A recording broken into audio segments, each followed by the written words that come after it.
នេះឧត្តមសេនីយ៍ផុតលេខកៃមី5ហ៊ុនសែនព្រមធ្វើជាអគ្គភស្តុភារជាន់ខ្ពស់សម្រាប់កងកម្លាំងប្រដាប់អាវុធ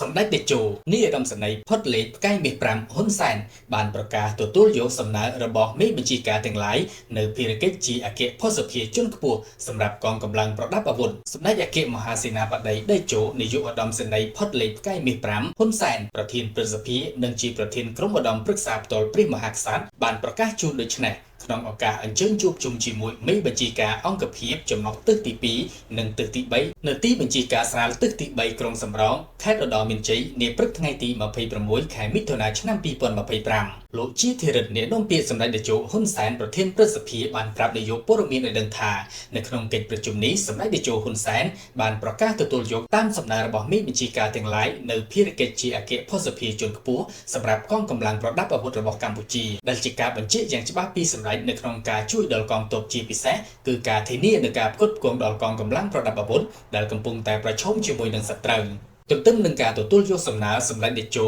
នាយឧត្តមសេនីយ៍ផុតលេខកៃមាស5ហ៊ុនសែនបានបញ្ជាយ៉ាងច្បាស់ទៅកាន់កងទ័ពទាំងអស់កុំខ្លាចក្នុងការវាយប្រហារជាមួយសត្រូវដែលឈ្លានពានទឹកដីកម្ពុជាសូមជម្រាបថាសម្ដេចតេជោនាយឧត្តមសេនីយ៍ផុតលេខកៃមាស5ហ៊ុនសែនប្រធានព្រឹទ្ធសភាកម្ពុជាបានអញ្ជើញដល់ក្រុងសំរោងខេត្តឧត្តរមានជ័យនាព្រឹកថ្ងៃទី26ខែមិថុនាឆ្នាំ2025ក្នុងគោលបំណងចុះសួរសុខទុក្ខនិងពិនិត្យស្ថានភាពកងទ័ពកម្ពុជាដែលកំពុងឈរជើងដ៏អង្អាចក្លាហានបំផុតការពារទឹកដីជាប់ព្រំប្រទល់ថៃអ្នកនាំពាក្យជាធិរិទ្ធអះអាងថាសម្ដេចតេជោហ៊ុនសែនជាមេបញ្ជាការកំពូលដែលបានយកចិត្តទុកដាក់ខ្ពស់បំផុតចំពោះយោធាហើយក៏ជាអគ្គមេបញ្ជាការដែលពោពេញទៅដោយយុទ្ធសាស្ត្រសង្គ្រាមវាយកឈ្នះលើសមរភូមិសង្គ្រាមកងទ័ពនិងសភាវុធដ៏ទំនើបរបស់កម្ពុជាត្រូវបានចល័តចេញពីបន្ទាយឆ្ពោះមកកាន់ខេត្តជាប់ព្រំដែនថៃនិងខេត្តឧត្តរមានជ័យនិងព្រះវិហារបន្ទាប់ពីទាហានថៃលបលួចបាញ់ប្រហារទាហានខ្មែរលើទឹកដីខ្មែរកាលពីថ្ងៃទី28ខែឧសភាឆ្នាំ2025កន្លងទៅនេះមកដល់ពេលនេះទាំងទាហាននិងសភាវុធរបស់កម្ពុជា